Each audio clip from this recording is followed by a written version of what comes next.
بسم الله الرحمن الرحيم الحمد لله رب العالمين نحمده ونشكره على هدايته والصلاة والسلام على سيدنا ونبينا محمد وعلى آله الطاهرين وصحبه المنتجبين اللهم صل على محمد وعلى محمد. Sisters and brothers, Assalamu alaikum wa rahmatullahi wa barakatuh. Today we start with the tafsir or commentary on Surah Al-Adiyat, which is one of those chapters that has divided the commentators literally into three different groups regarding whether it is Makki or Madani, and each group has cited different reasons for the claim that this is so, whether it is Makki or it is Madani. The theme of the surah, if we look at it, the structure, those who claim to be Makki, they rely on the structure of the surah for being short and small verses and focusing on the hereafter as primary theme. Others claim Sha'n al-Nuzul, where this and when the surah was revealed, and hence it is Madani because it goes and it deals with the Ghazwat Dhat al-Salasil, which was on the 8th year of after Hijrah. The second group claims that Ghazwat Dhat al-Salasil, which was a battle well known outside Medina, where the Holy Prophet was informed that about 12,000 mushrikeen, that they are still around Mecca and Medina, they have united together from different tribes, and they are planning to raid Medina with the simple goal of killing two people, the Holy Prophet himself and Ali, the commander-in-chief. These are the two. There is a debate as to how the Holy Prophet came to know, whether it was by Allah subhanahu wa ta'ala or other people informed him. That's academic, it's irrelevant. So the Holy Prophet organized a battalion and gave the leadership first to Umar to go and see whether he can reason, or first to Abu Bakr to go and see whether he can reason with them. He went and came back, primarily was due to Bani Salim, which was a strong tribe in the area. They rejected any kind of negotiation and discussion. So Abu Bakr came to the Holy Prophet that I tried to guide them, but they do not listen. The next one was Omar was sent again, the same thing happened. He threatened them that a war will start, they attack his army, few people were killed, and he realized that he doesn't have sufficient number, he went back. Then Amr ibn al-As was sent as a third one, the same thing happened. He started the battle, but then had to withdraw because of the concerted attack by these people. Finally, he came to Amir al-Mu'mineen and he said, Ya Ali, this is something that you can do. Amir al-Mu'mineen used what we call a different tactic. Rather than travel during the day and sleep at night, they would rest during the day and move during the night. And finally, the strategy paid when they got close to the environment and they encircled these groups during the night. In the morning, he led the prayer. After the prayer, he attacked. They were asleep. They were not expecting somebody to attack. And this was a tactic used during Jahiliyyah in the old days, where feuding tribes would attack their target during the early morning time when the other tribe is asleep. The path that Amir al-Mu'minin chose, just in case there were informers within his army, was directly towards Iraq rather than going towards south, and then finally turned around to encircle the community. They were broken, and a huge number of prisoners were taken from them. They were tied together by a rope, and this is where the name Dhat al-Salasil comes in, which is just chained individuals. This verse, according to those mufassirin or commentators, that they say this verse came after that, this was revealed, and the Holy Prophet went to the mosque, early morning prayer, recited this surah. People who were present, they said, Ya Rasulullah, we haven't heard this surah before. And the Holy Prophet responded that this surah came to me just shortly, and it indicates that Ali and his team was successful. And only 3 days later, when they arrived to Medina with a huge number of prisoners, etc. So those people who say that it is Madani, it's because they rely on the hadith that says it is as a consequence of that Salasil.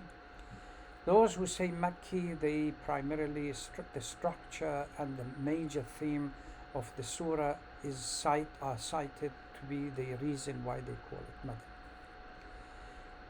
Otherwise, if you look at the context of particularly the beginning of the surah, where Allah subhanahu wa ta'ala used the oath as a way of underscoring certain critical issues. We have, if you look at the surahs at the end of the Quran, we see this kind of things either in the negative or in the positive sense.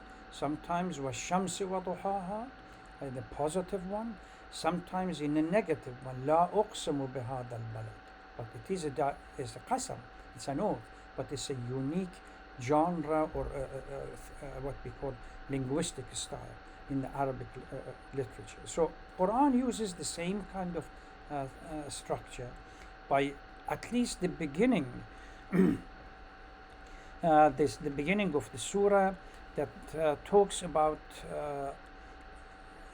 the oath about the horses. But the theme in reality after the oath about the horses, how when the warrior horses, and how when they are well trained in their attack, their submission to the masters, and their attack they make as the hooves strikes strikes rocks, they spark fire, and they create dust when they fearlessly attack the people that intended to attack. But all of this, they put their lives in danger because they submit to the master. And Quran is criticizing and chastising people that they say, just look at these horses, how they submit to you as the master, and you are not prepared to submit to the master who has given you everything. The notion that humans become disobedient and they do not submit to the command of Allah, again we see them repeatedly being existing in the Holy Quran. One of them, وَآتَاكُم مِّن كُلِّ مَا سَأَلْتُمُوهُ وَإِن تَعُدُّوا نِعْمَةَ اللَّهِ لَا تُحْصُوهَا إِنَّ الْإِنسَانَ لَظَلُومٌ كَفَّارٌ. Allah subhanahu wa ta'ala is the one that gave you everything, and yet even if you want to count them, this is Surah Ibrahim 34, even if you want to count them, you will not be able to count them. However, humans are unjust and very ungrateful. And there are other verses in the Holy Quran that talks about the same thing. So the beginning of the surah starts with an oath. These oath starts and then moves to the crux and the central theme. Let's read it. بسم الله الرحمن الرحيم. أعوذ بالله من الشيطان اللعين الرجيم. بسم الله الرحمن الرحيم.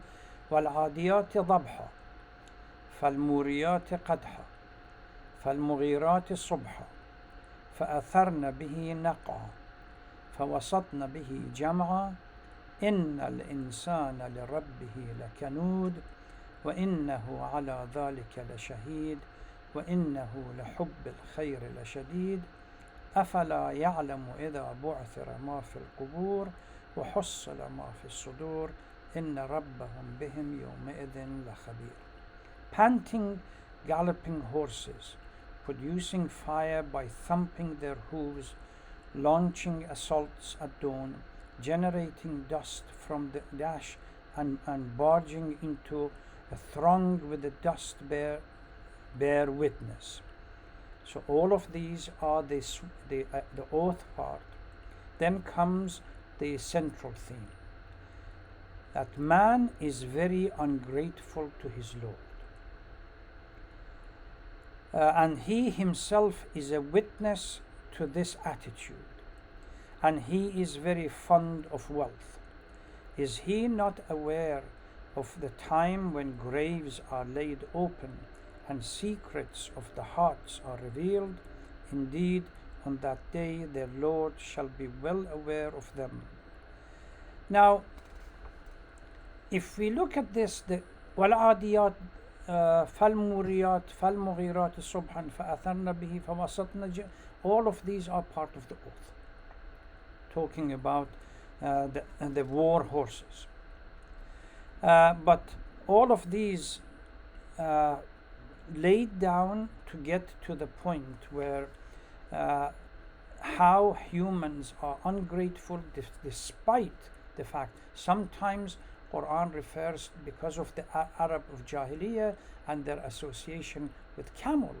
أَفَلَا يَنْظُرُونَ إِلَى الْإِبِلِ كَيْفَ خُلِقَتْ. Just look at how the structure of the camels are, again, as a way to remind humans of their responsibility towards Allah subhanahu wa ta'ala. The theme here with the surah before it, Surah Al-Zilzal, is almost identical. إِذَا زُلْزِلَتِ الْأَرْضُ زِلْزَالَهَا, the latter part of this verse, أَفَلَا يَعْلَمُ إِذَا بُعْثِرَ مَا فِي الْقُبُورِ, Surah Zilzal, وَأَخْرَجَتِ الْأَرْضُ أَثْقَالَهَا, all the hidden things that exist in the deep down in the earth, as the time approaches for the change in the world, all of these are coming out. Where earth, according to a hadith, is flattened, which means there are nothing to hide inside, whether it is metaphoric or literal. All the hidden issues are brought to the surface. This is again, أَفَلَا يَعْلَمُ إِذَا بُعْثِرَ مَا فِي الْقُبُورِ. Is he not aware of the time when graves are laid open and secrets of the hearts are revealed? Everything. There are no secrets anymore. This is another version of verse in the Holy Quran, that اقرأ كتابك, your book is presented, our book are presented to us, and say, read it. You don't need anything else. These are all written for you to witness. With regard to a part here that says, إن لحب أفلا يعلم إذا بعثر ما في القبور وحصل ما في الصدور إن ربهم بهم يومئذ لخبير. The part إن الإنسان لربه لكنود وأنه على ذلك لشهيد, that we humans have the power to know that when what is good and what is bad, and deep down we understand when we become sinful and disrespectful and disobedient. This theme is repeated in other verses. Surah Al-Qiyamah, يُنَبَّأُ الْإِنسَانِ يَوْمَئِذٍ بِمَا قَدَّمَ وَأَخَّرَ. On the day of judgment, everything, whatever he has sent forward and whatever he has left behind, بَلِ الْإِنسَانُ عَلَى نَفْسِهِ بَصِيرًا. Insan knows of what he is and how he behaves. In Surah Al-Shams, فَأَلْهَمَهَا فُجُورَهَا وَتَقْوَاهَا. In the moment of designing and forming the structure of human being, in the soul, intrinsically, there is this power of being discerning evil and goodness. So when we become, at the beginning, when we become disobedient, deep down we know that we are doing something wrong. But unfortunately, once we repeat this over a long period of time, this disobedience, as the hadith says, every disobedience creates a scratch on the heart of a human being, until it reaches a point where the human being's heart is no longer reflective of the divine mercy and divine light, and it becomes opaque. At that moment, استحوذ عليهم الشيطان فأنساهم ذكر الله. Then shaitan comes in to engulf human heart, and then we become totally forgetful of Allah subhanahu wa ta'ala. There is another verse in the Holy Quran that they forgot Allah, and Allah made them forget themselves. In the story of Bani Israel, there are two examples of this. وَإِنَّهُ لَحُبُّ الْخَيْرِ لَشَدِيدٌ is how we have seen it in the previous chapters, how humans are so greedy for wealth and for hoarding gold and silver.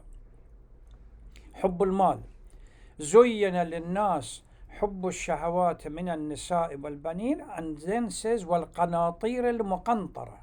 What is قناطير المقنطرة? Is hoarded heaps of gold and silver and branded horses, etc.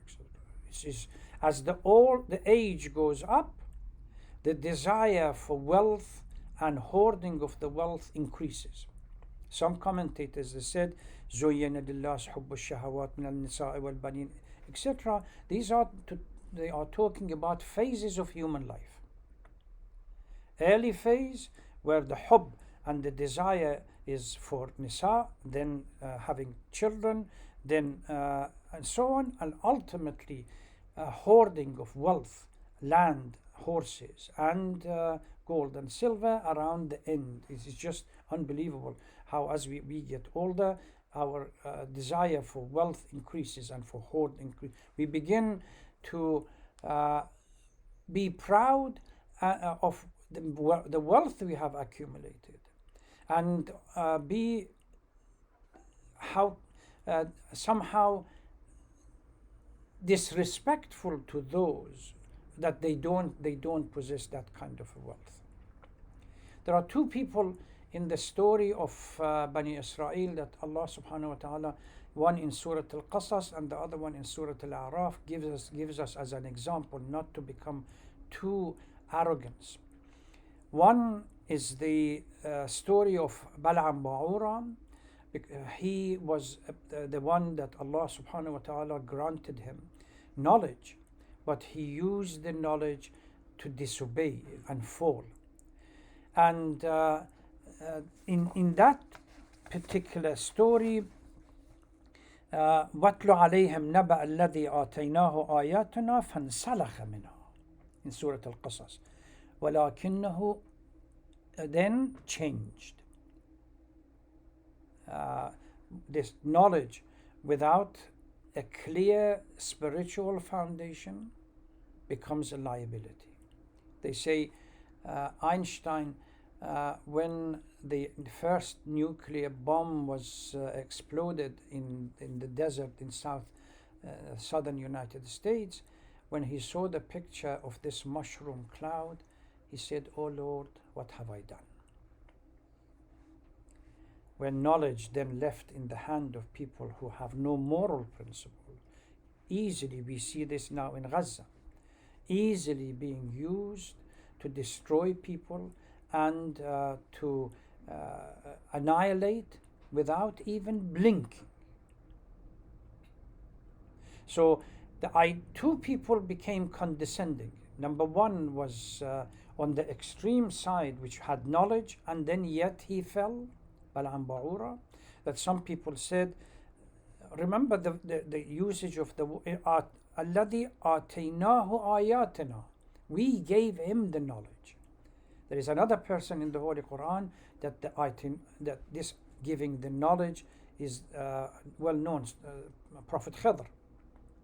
When Musa was searching for somebody, Quran says, go to someone that ataynahu ayatina. We gave him the knowledge. This person, لكنه أخلد, decided to stick to the ground and become mesmerized by the material world and lost. Another person is Qarun. In Surah in Qasas, verse 31 to 34, talks about this individual that was extremely wealthy and brought all of his wealth on a regular basis outside to show to the community, the poor and the needy.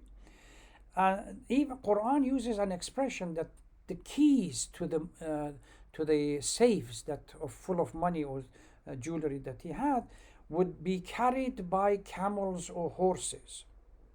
Just the keys. But he became disobedient by thinking that I did it myself. I was the one who worked hard. This is the notion that we see repeatedly, the affluent, aristocratic part of our society, when they talk about poor and the needy, that they say they don't work hard enough. We did it, we made it, and so on and so forth. They forget the day when, within our community, when they came from back home and they had to wash the screens of cars and work in, say, McDonald's somewhere for pittance, just to be given a free sandwich to survive. Now they have become somebody, and they become ostentatious and demeaning to other people. They show off the wealth. They create a White House or something similar to it. They buy 6 houses next to each other and demolish them, turn them into 10,000 square feet of house, and there are only 2 people or 3 people living in the house. You go in front of their house, you name, and you come to them to tell them, look, we have a poor people within the society, let them go and work. Qarun said the same thing. And then ultimately the earth opened up and swallowed everything. In the in the Old Testament, the Pentateuch, I think it's the book of Numbers, they talk about Qarun, that he was extremely arrogant and despised Musa and Harun, and ultimately the earth opened up and swallowed it, but they never mention anything about richness of Qarun. So if you go to, I think it's chapter 16 of book of Numbers, that they talk about Qarun. But these 2 examples clearly states the consequence of those people who disobey Allah and they are attracted to the extreme love of material, to the detriment of remembering and being mindful that whatever they have been given to them is by Allah subhanahu wa ta'ala. وإن الإنسان لربه لكنود وإنه على ذلك لشهيد. Insan knows at the beginning, at least, when disobedience starts. وإنه لحب الخير لشديد. Extreme attachment for wealth and material in their life. Very fond of wealth. Then Quran says, أَفَلَا يَعْلَمُ إِذَا بُعْثِرَ مَا فِي الْقُبُورِ. Don't they know when the day of judgment comes and ultimately everything that is in their heart is going to be revealed? And Allah subhanahu wa ta'ala would deal with them based on the knowledge available from deep inside them. In this infatuation with the love of wealth repeatedly mentioned in the Holy Quran, that ultimately destroys insan. And that Allah knows رَبُّكُمْ أَعْلَمُ بِمَا فِي نُفُوسِكُمْ إِنَّ رَبَّهُمْ بِهِمْ يَوْمَئِذٍ لَخَبِيرٌ. There are other verses in the Holy Quran says that Allah knows everything that is happening in your heart. So the issue here is that to remind people that just look around and look at the blessing that Allah subhanahu wa ta'ala has granted you. Look at things that you associate with, and these are they submit to you as their master. And yet when it comes to Allah subhanahu wa ta'ala, you either become forgetful and or you ignore or you dismiss the idea. And since we occasionally have, I mean, one week we have Irfan, we talked about this in the past, that one of the essence of the sayr and suluk and the wayfaring is to remember akhirah and remember death, that it could come at any moment. And at that time, if we bima qaddama wa akhar, that the verse in the Holy Quran talks about, you will be informed of what you have sent forward and what you have left behind. What you have left behind is no use to you.